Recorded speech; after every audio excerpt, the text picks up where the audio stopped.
പാതയോരത്തിന്റെ പ്രിയപ്പെട്ട പ്രേക്ഷകർക്കൊപ്പം ഞാനിപ്പോൾ നിൽക്കുന്നത് കൊച്ചി മട്ടാഞ്ചേരിയിലെ മറ്റൊരു പാതയോരത്താണ്.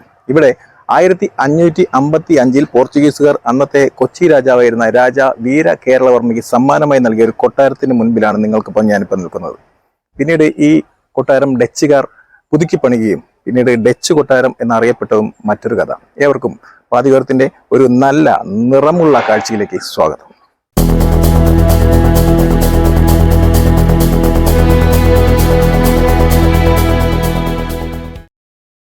ഫോർട്ട് കൊച്ചിയിൽ നിന്നാണ് മട്ടാഞ്ചേരിക്ക് ബസ് കയറിയത്. നേരിട്ട് ബസ് കിട്ടാത്തത് കൊണ്ട് ഇവിടുന്ന് കപ്പലണ്ടിമുക്ക് എന്ന സ്ഥലത്തിറങ്ങണം. അവിടുന്ന് മട്ടാഞ്ചേരി പാലസിലേക്ക് ബസ് കിട്ടും. നടക്കാവുന്ന ദൂരമേ ഉള്ളൂ പാലസിലേക്ക്. മട്ടാഞ്ചേരിയിലെ പാലസ് റോഡിലാണ് മട്ടാഞ്ചേരി കൊട്ടാരം എന്നും ഡച്ച് കൊട്ടാരം എന്നും അറിയപ്പെടുന്ന കേരളീയ കൊളോണിയൻ വാസ്തുശൈലിയിൽ നിർമ്മിച്ച മനോഹരമായ ഈ ചരിത്ര സ്മാരകമുള്ളത്. ഒരു ക്ഷേത്ര കവാടം കടന്നു വേണം കൊട്ടാരമുറ്റത്തേക്ക് പ്രവേശിക്കാൻ. കൊച്ചി രാജകുടുംബത്തിന്റെ പരദേവതയായ പഴയന്നൂർ ഭഗവതിയെ ഈ കൊട്ടാരത്തിലെ പൂജാമുറിയിൽ കുടിയിരുത്തിയിട്ടുണ്ട്. കൊച്ചി രാജാക്കന്മാരുടെ ആസ്ഥാനമായിട്ടാണ് മട്ടാഞ്ചേരി കൊട്ടാരം പ്രശസ്തിയാർജിക്കുന്നത്. കോഴിക്കോട് മേഖലകളിൽ ആക്രമണം നടത്തി കൊച്ചിയിലേക്ക് കടന്ന വാസ്കോഡ ഗാമയെയും സംഘത്തെയും കൊച്ചി രാജാവ് സ്വീകരിച്ചത് കോഴിക്കോട് സാമൂതിരിയിൽ കടുത്ത വിദ്വേഷമുണ്ടാക്കി. കോഴിക്കോട് സാമൂതിരിയിൽ നിന്നും നിരന്തരമായി ഉണ്ടായിക്കൊണ്ടിരുന്ന ആക്രമണങ്ങളെ തുടർന്ന് 15-ാം നൂറ്റാണ്ടിൽ കൊച്ചി രാജകുടുംബം അവരുടെ തലസ്ഥാനം മഹോദയപുരത്തു നിന്നും, അതായത് ഇന്നത്തെ കൊടുങ്ങല്ലൂരിൽ നിന്നും കൊച്ചിയിലേക്ക് മാറ്റി. ഈ കാലഘട്ടത്തിലാണ് കോഴിക്കോട് വൻ ആക്രമണങ്ങളും കവർച്ചകളും നടത്തി വാസ്കോഡ ഗാമ കൊച്ചിയിലേക്ക് കടന്നത്. കൊച്ചിയിലെത്തിയ പോർച്ചുഗീസുകാർക്ക് അവരുടെ വാണിജ്യാവശ്യങ്ങൾക്ക് വേണ്ട സഹായം കൊച്ചി രാജാവ് നൽകുകയും പ്രത്യുപകാരമായി സാമൂതിരിയിൽ നിന്നുള്ള ആക്രമണ ഭീഷണി ചെറുക്കുന്നതിന് ആവശ്യമായ സൈനിക സഹായം നേടുകയും ചെയ്തു. എന്നാൽ കാലക്രമേണ പോർച്ചുഗീസുകാർ കൊച്ചിക്ക് മേൽ സൈനികാധിപത്യം ഉറപ്പിക്കുകയാണ് ഉണ്ടായത്.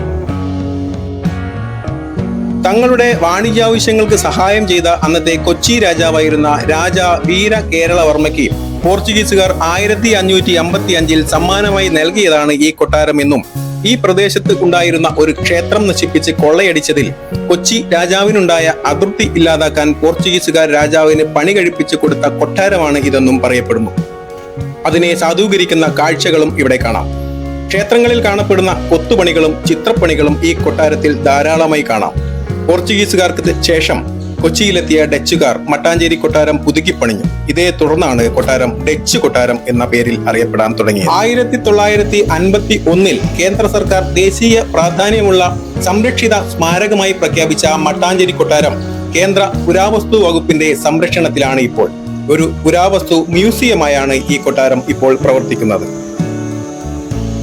ഈ കോണിപ്പടി കയറിയാൽ പുരാവസ്തു മ്യൂസിയത്തിനകത്തേക്കും അതുവഴി കൊട്ടാരത്തിന്റെ അകത്തള കാഴ്ചകളിലേക്കും കടക്കാം. അകത്ത് ക്യാമറ കൊണ്ടുപോകാൻ പറ്റില്ല. ഒരാൾക്ക് 5 രൂപയാണ് പ്രവേശന ഫീസായി ഈടാക്കുന്നത്. കൊട്ടാരത്തിനുള്ളിലെ കമാനങ്ങളും മുറികളുടെ വിന്യാസവും യൂറോപ്യൻ വാസ്തുശൈലിയുടെ സാന്നിധ്യം വിളിച്ചോതുന്നതാണ്. അതേസമയം കേരള വാസ്തുശില്പ മാതൃകകളായ 4 കെട്ടും തടിയിൽ തീർത്ത പുഷ്പ മാതൃകയിൽ അലങ്കൃതമായ മച്ചുകളും സവിശേഷ ശ്രദ്ധ ആകർഷിക്കുന്നവയാണ്. 4 കെട്ടിന്റെ നടുമുറ്റത്താണ് കൊച്ചി രാജാവിന്റെ കുലദേവതയായ പഴയന്നൂർ ഭഗവതിയുടെ പ്രതിഷ്ഠയുള്ളത്.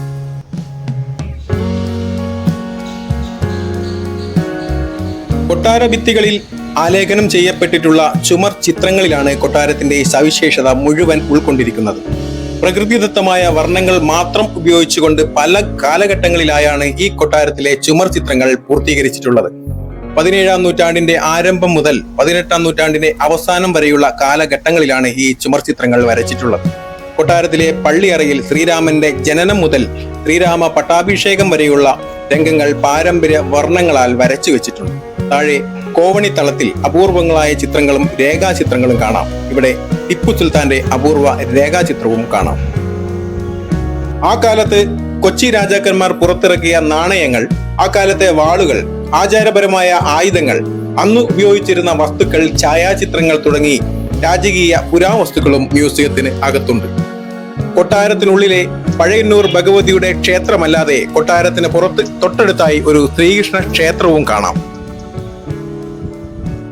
പാതയോരത്തിന്റെ ഈ കാഴ്ചകൾ ഇവിടെ അവസാനിക്കുകയാണ്. ഇനി മറ്റൊരു യാത്രയിൽ നിറമുള്ള കാഴ്ചകളിൽ ഞങ്ങളോടൊപ്പം നിങ്ങളും ഉണ്ടാവുമെന്ന വിശ്വാസത്തോടു കൂടി തൽക്കാലം വിടവാങ്ങും.